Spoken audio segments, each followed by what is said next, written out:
earlier you were talking about how you loved working with young people. A lot of young people in my generation are really turned off to politics. And if we take a look at affordability, groceries are super high, housing prices are super high, um, jobs are hard to come by. What is your pitch to Gen Z voters? Is there anything that you could do that could kind of help out their value of life? Anything like that?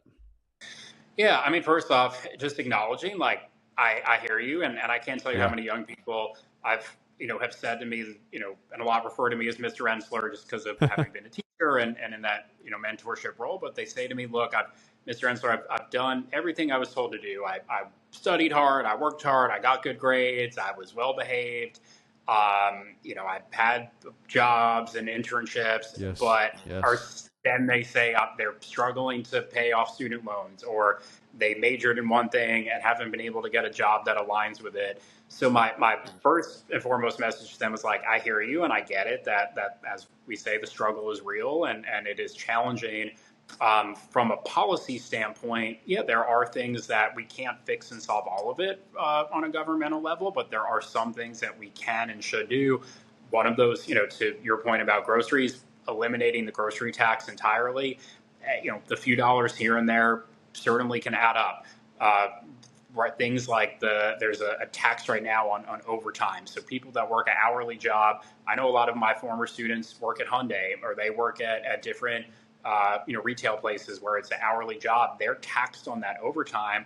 So they say, well, I don't get it. They're working harder to make a little bit more money, yet the government is going to tax and take that. So we should exempt those taxes on overtime. I've proposed having, and I know you and I have talked about this, a state lottery, and a lottery. I've proposed some of the revenue goes towards educational needs, particularly college scholarships for four-year colleges or community colleges, and for young people who want to learn a trade, who want to start off, with a two-year degree, but then for those who want to go to a four-year school, we should help cover some of that tuition. No one should be going into crazy amounts of debt or not be able to get an education just because of the finances. So those are some of the things that we can and should do. One other thing I'll add in is how much transportation is a barrier for young people. And I know so many try to get a job to be able to save, to be able to buy a car. But in order to get that job and keep that job, you have to be able to get to the job. And if you don't have reliable transportation, then maybe you don't keep the job. And it just becomes this cycle of trying to do everything to just make ends meet.